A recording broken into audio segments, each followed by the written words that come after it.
In the forest clearing, a family, mother, father, and son are having lunch. The boy is gazing at the starry sky with awe, while the mother pours the contents of her glass into the fire and heads to the tent. The father offers the boy some cocoa, and when he falls asleep, he carries him to join the mother. Morning comes. In another forest camp, a young woman greets the dawn with a pistol in hand, but then returns to the van, hides the gun in a box, and lies down in bed next to her husband. He greets her, congratulates her on the start of a new day, and notes that she is wearing a cross she hasn't worn in a long time. Ryan invites his wife to watch the sunrise, but she declines, promising to watch the sunset instead. Later, they start breakfast, and Holly doesn't understand why he is so sentimental about the last few hours, as it no longer matters. She gives him some sweets she had saved for him, and he shares with her some very tasty but terribly unhealthy sugar buns. Later, Ryan suggests visiting his wife's mother, as there's still time, but Holly refuses. They've already said everything to each other. Later, the man gets busy with his daily chores, constantly glancing at the thundering sky. The radio reports that the authorities expect something to happen today, but so far, nothing has changed. The story shifts back 7 months when Holly and Ryan visit the woman's friend to meet her new boyfriend, Brad.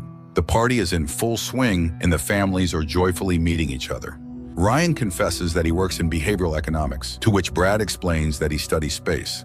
In the midst of the fun, Brad receives a call from work, and Ryan notices that the man becomes very upset and tense, as if he had heard something unpleasant. In the present, Ryan and Holly settle in a scenic clearing, reminiscing about the time spent together. They are sure they've had a good life and wouldn't want to change anything. On their way back to the camp, the couple suddenly sees a dog whose name Roxy is written on its collar. It seems to be calling them somewhere, and they follow the animal. Soon they arrive at a clearing where a closed tent stands. While Holly looks around, Ryan peeks inside and sees a family who have taken their own lives. He zips the entrance and asks his wife not to look at the grim sight. It seems that the woman isn't surprised by what happened. Roxy goes with the couple back to their camp, but suddenly runs ahead. Ryan and Holly search for her and come across an elderly woman accompanied by 2 teenagers. Carla knows Roxy and her owners well and thinks the couple lives with them, but the man delivers the grim news, which doesn't seem to shock the older woman. She laments that everyone deals with difficult times in their own way. She offers to pray for the souls of the departed family. The people form a circle and pray for those who have gone to God. Afterward, Carla invites the couple to meet the other inhabitants of their forest camp. There are many of them, and they are never bored. However, Holly declines, and her husband supports her. The couple stops by the lake, where a bottle of champagne is stashed near a distinctive rock, but Holly asks to save it, and Ryan agrees. His thoughts again drift back to the day the party was interrupted by the government's terrifying announcement of the discovery of an unusual phenomenon. In the present, Holly swims in the lake, enjoying the beauty of the surrounding nature and gazing at the sky. Suddenly, someone grabs her and pulls her underwater, but it turns out to be Ryan, who decided to play a prank on his wife. While the couple embraces, shouts are heard nearby, and another young couple jumps into the water. After getting out, they introduce themselves as Jean and Gabriella and ask if they can borrow their fishing gear. Unlike Holly and Ryan, they've only recently arrived and had been trying to survive in the city, but things didn't go as planned. Holly and Ryan say goodbye to their new acquaintances and head back to the camp, while the others start fishing. Later, Ryan is starting a fire when Jean and Gabriella return with freshly caught fish and insist on having lunch together. Ryan feels a bit uneasy around the newcomers, but learning that John is a programmer calms him down a bit. Holly tells Gabriella that they've been together for 5 years and had hoped to grow old together, but alas. After lunch, Jean and Gabriella say goodbye, thanking the couple for their dignified behavior, noting that many people have changed drastically in light of recent events. Holly watches them leave and recalls how, after hearing the news, she immediately tried to call her mother, but she was out of reach, and chaos had already begun in the streets. In the present, Carla's grandchildren come to Ryan and Holly's camp, inviting them to dinner with the forest hermits. But the couple declines again, not wanting to waste a single moment of their remaining time. Later in the day, Ryan is tending to their small garden when he hears his wife scream. Rushing into the trailer, he sees a hole in the roof, pierced by a small meteorite. They step outside and see a metal pot with a hole punched clean through. The couple realizes that it has begun. Despite Ryan's suggestion to go to Holly's mother, she asks him to stay, recalling a song with the lyrics about how it would have been nice to meet earlier so they could have loved each other longer. Her husband embraces her, hiding his tears. He remembers how the first reports on TV announced that the asteroid would strike Earth on October 14th, just before midnight. Scientists can predict such catastrophes nowadays, but this time, 2 large bodies collided and shattered into several fragments, one of which was headed straight for Earth. Although some say there's a chance of survival, this asteroid is 3 times the size of the one that wiped out the dinosaurs. It's potentially the end of humanity.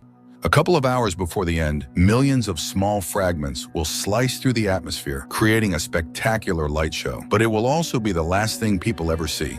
Later, driving through the city, the couple witnesses clashes, fights, and people driven mad. They buy essential supplies when Brad calls out to them. Ryan asks him questions, but he advises them to just leave the city. The couple exits the store and witnesses a confrontation between conspiracy theorists and those who believe the government is behind it all. This becomes the last straw, convincing them to leave. In the present, Ryan is practicing shooting at bottles when Gabriella emerges from the woods. She asks for some alcohol, asks strange questions about other weapons and the number of bullets they have, and then hints at a possible intimate encounter. Holly interrupts the scene and leads her husband back into the trailer. While Gabriella waits in the clearing, she suggests to her husband that they take the woman up on her offer, as it might be their last romantic adventure. But Ryan is outraged at the very idea, as he loves his wife deeply. They bring Gabriella a couple of bottles, and she confesses that Jean has planned something very difficult that he has always wanted to do.